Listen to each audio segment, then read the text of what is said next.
ಮೇಷರಾಶಿಯವರಿಗೆ ಹೊಸ ಸಂಬಂಧಗಳು ಅಥವಾ ಹೊಸ ಸಂಪರ್ಕ ನಿಮಗೆ ಸಹಾಯವನ್ನು ಮಾಡಬಹುದು. ಯಾರೋ ಹೊಸದಾಗಿ ಪರಿಚಯವಾಗ್ತಾರೆ, ಅವರ ಸ್ನೇಹಿತರಾಗಬಹುದು ಅಥವಾ ದೊಡ್ಡ ಅಧಿಕಾರಿಗಳಾಗ್ಬೋದು, ಯಾರೋ ಸಾಧು ಸಂತರಾಗಬಹುದು, ಮಾರ್ಗದರ್ಶಕರಾಗಬಹುದು, ಅಥವಾ ವಿವಾಹ ಇತ್ಯಾದಿಗಳಿಂದ ಹೊಸ ಸಂಬಂಧವನ್ನೇ ಬೆಳೆಸ್ಕೊಳ್ಬಹುದು. ಅಂಥವರಿಂದ ನಿಮಗೆ ಒಂದಷ್ಟು ಅನುಕೂಲ ಆಗುವಂಥದ್ದಿದೆ. ವ್ಯಾವಹಾರಿಕವಾಗಿ ಅದನ್ನು ಸದುಪಯೋಗ ಮಾಡಿಕೊಳ್ತಕ್ಕಂಥದ್ದು. ಸ್ನೇಹಿತರು ಕೂಡ ಸಂಪೂರ್ಣವಾಗಿ ಬೆಂಬಲವನ್ನು ನೀಡುತ್ತಾರೆ. ಸ್ನೇಹಿತರ ಪ್ರೋತ್ಸಾಹ, ಅವರ ಸಹಕಾರ ನಿಮಗೆ ಸಿಗ್ತಾ ಇದೆ ಅಂತಾದರೆ ಅದು ನಿಮ್ಮ ಕೆಲಸಕ್ಕೆ, ನಿಮ್ಮ ಉದ್ಯೋಗಕ್ಕೆ, ವ್ಯವಹಾರಕ್ಕೆ ಒಂದಷ್ಟು ಅನುಕೂಲವಾಗುತ್ತೆ. ವ್ಯಾವಹಾರಿಕವಾಗಿ ಆದಾಯ ಹೆಚ್ಚಾಗುವಂಥದ್ದು. ಯಾವಾಗ ಈ ರೀತಿ ಹೊಸ ಹೊಸ ವಿಚಾರಗಳನ್ನು ತಿಳಿಸುವಂತಹ ವ್ಯಕ್ತಿಗಳ ಪರಿಚಯ ಆಗುತ್ತೆ, ಸ್ನೇಹಿತರು ಬೆಂಬಲಿಸ್ತಾರೆ, ಆಗ ಅದು ನಿಮ್ಮ ವ್ಯವಹಾರದ ಮೇಲೆ ಉತ್ತಮವಾದಂತಹ ಪರಿಣಾಮವನ್ನು ಬೀರ್ತಕ್ಕಂಥದ್ದಾಗುತ್ತೆ. ಯೋಜನೆಗಳನ್ನು ಸರಿಯಾಗಿ ನಿರ್ಧಾರ ಮಾಡಬೇಕು.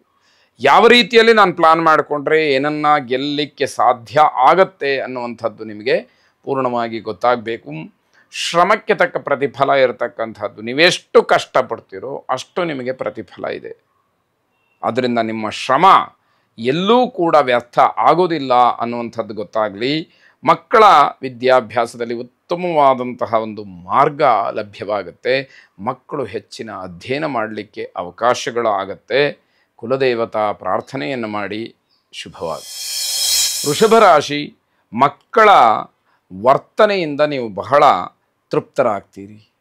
ಅವರ ನಡವಳಿಕೆ, ವಯಸ್ಸಿಗೆ ಅನುಗುಣವಾದಂತಹ ಒಂದು ಚಟುವಟಿಕೆ, ಸರಿಯಾದಂತಹ ಒಂದು ಪ್ರಾಮಾಣಿಕವಾದಂತಹ ಒಂದು ಪ್ರಯತ್ನ, ಇವೆಲ್ಲವೂ ಕೂಡ ನಿಮ್ಮ ಮನಸ್ಸಿಗೆ ಸಂತೋಷವನ್ನು ಉಂಟು ಮಾಡುತ್ತೆ. ಸ್ವಾಭಿಮಾನಕ್ಕೇನಾದರೂ ಧಕ್ಕೆ ಆಗಿಬಿಟ್ರೆ ನೀವು ಸಹಿಸೋದಿಲ್ಲ. ನಿಮ್ಮ ಆತ್ಮಗೌರವ ಎಲ್ಲಿ ಕಡಿಮೆ ಆಗುತ್ತೆ ಅಂಥ ಕಡೆ ನಿಮಗೆ ಒಂದು ಕ್ಷಣವೂ ಕೂಡ ಇರಲಿಕ್ಕೆ ಮನಸ್ಸು ಬರದೇ ಇರುವಂಥದ್ದು. ಬರಬೇಕಾದಂತಹ ಹಣ ಏನಾದರೂ ಬಾಕಿ ಇದ್ದರೆ ಈ ದಿವಸ ನೀವು ಅದನ್ನು ನಿರೀಕ್ಷೆ ಮಾಡಬಹುದು. ಈ ದಿವಸ ಆ ಹಣ ನಿಮಗೆ ಸಿಕ್ಕತ್ತೆ ಅಂತ ಅರ್ಥ. ವೃತ್ತಿ ಜೀವನದ ಬಗ್ಗೆ ಪ್ರಮುಖವಾದಂತಹ ನಿರ್ಧಾರವನ್ನು ಮಾಡಿ.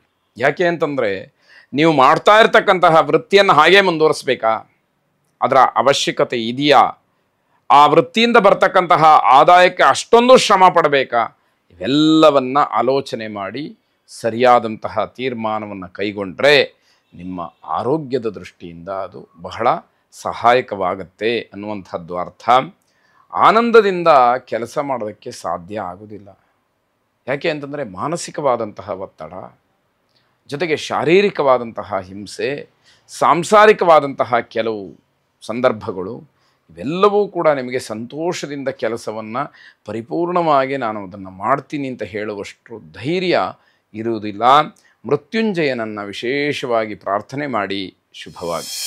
ಮಿಥುನ ರಾಶಿ, ನಿಮ್ಮ ಕಾರ್ಯಕ್ಷೇತ್ರದಲ್ಲಿ ವ್ಯವಹಾರದಲ್ಲಿ ಅಕ್ರಮ ಇರಬಹುದು, ಅದನ್ನು ಗಮನಿಸಿ.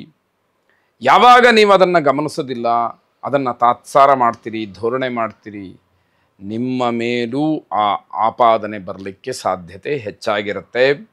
ಪ್ರತಿ ವಿಚಾರಕ್ಕೂ ಕೂಡ ಅಭಿಪ್ರಾಯವನ್ನು ನೀಡೋದಕ್ಕೆ ಹೋಗಬೇಡಿ. ಯಾರೋ ಕೇಳ್ತಾರೆ ಅಂತ ಹೇಳಿ ಮಾತು ಮಾತಿಗೂ ನಿಮ್ಮ ಅಭಿಪ್ರಾಯ ಸಲಹೆಗಳನ್ನು ಕೊಡುವಂಥದ್ದು ಸೂಕ್ತವಲ್ಲ. ಸಲಹೆ ಸೂಚನೆಗಳನ್ನು ಕೊಡ್ತಕ್ಕಂಥದ್ದೇ ತಪ್ಪ ಅಂತಂದರೆ ಖಂಡಿತ ಅಲ್ಲ, ಅದು ಹೌದು ಒಳ್ಳೆಯದೇ.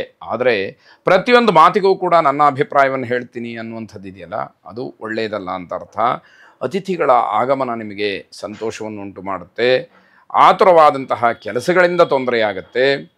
ಹಾಗೆ ಹಣಕಾಸಿನ ವಿಚಾರದಲ್ಲಿ ಸ್ವಲ್ಪ ಮಟ್ಟಿಗೆ ಸಮಾಧಾನ ಸಿಗುತ್ತೆ. ಇವೆಲ್ಲ ಗ್ರಹಗತಿಯ ಪರಿಣಾಮ, ಗ್ರಹದ ಫಲ, ಗ್ರಹಚಾರ ಅಂತ ಹೇಳಿ ಭಾವಿಸಿದಾಗ ಮಾತ್ರ ಅದರ ಫಲ ನಿಮಗೆ ಕೆಲಸ ಮಾಡುತ್ತೆ.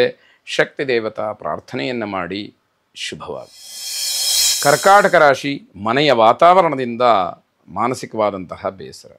ಮನೆಯಲ್ಲಿ ಯಾರಿಗೋ ಆರೋಗ್ಯ ಸರಿಯಿಲ್ಲ, ಮನೆಯಲ್ಲಿ ಒಬ್ಬರಿಗೊಬ್ಬರಿಗೆ ಹೊಂದಾಣಿಕೆ ಇಲ್ಲ, ವ್ಯವಹಾರದಲ್ಲಿ ಯಾರೂ ಕೂಡ ಸಹಕರಿಸೋದಿಲ್ಲ.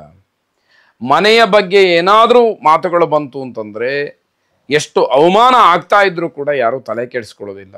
ಹೀಗೆ ಮನೆಯ ವಿಚಾರ ಮನಸ್ಸಿಗೆ ಬಹಳ ಬೇಸರವನ್ನುಂಟು ಮಾಡುತ್ತೆ.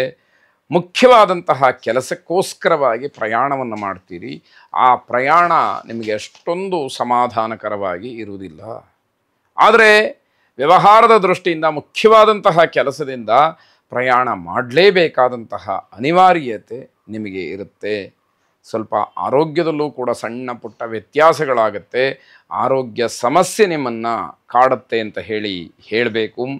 ಕೆಲಸ ಕಾರ್ಯದಲ್ಲಿ ತುಂಬ ಸಕ್ರಿಯರಾಗಿರ್ತೀರಿ. ತುಂಬ ಚಟುವಟಿಕೆಯಿಂದ ನಿಮ್ಮ ಕೆಲಸಗಳನ್ನು ನೀವು ಮಾಡಿ ಮುಗಿಸ್ತಕ್ಕಂತಹ ಪ್ರಯತ್ನದಲ್ಲಿರ್ತೀರಿ. ಅದು ಬಹಳ ವಿಶೇಷ. ಸಮಾಜದಲ್ಲಿ ನಿಮ್ಮ ಬಗ್ಗೆ ಗೌರವ ಹೆಚ್ಚಾಗುತ್ತೆ. ಜನ ನಿಮ್ಮನ್ನು ಗುರುತಿಸ್ತಾರೆ, ಗೌರವಿಸ್ತಾರೆ ಅಂತಕ್ಕಂತಹದ್ದು ಬಹಳ ಒಳ್ಳೆಯದಾಗಿದೆ. ಮಕ್ಕಳ ಜೊತೆಯಲ್ಲಿ ಮನೆಯ ವಿಚಾರವನ್ನು ಚರ್ಚೆ ಮಾಡಿ, ಮಕ್ಕಳ ಅಭಿಪ್ರಾಯವನ್ನೂ ಕೇಳಿ, ನಿಮ್ಮ ವಿಚಾರವನ್ನು ಕೂಡ ಹೇಳಿ. ಆಗ ಪರಸ್ಪರವಾಗಿ ಹೊಂದಾಣಿಕೆಯನ್ನು ಮಾಡಿಕೊಂಡು ಮನೆಯ ಕೆಲಸಕ್ಕೆ ಮುಂದಾಗ್ತಕ್ಕಂಥದ್ದು ಬಹಳ ಒಳ್ಳೆಯದಾಗಿರುತ್ತೆ. ಕುಲದೇವತಾ ಪ್ರಾರ್ಥನೆ ಮಾಡಿ. ಶುಭವಾಗಿ.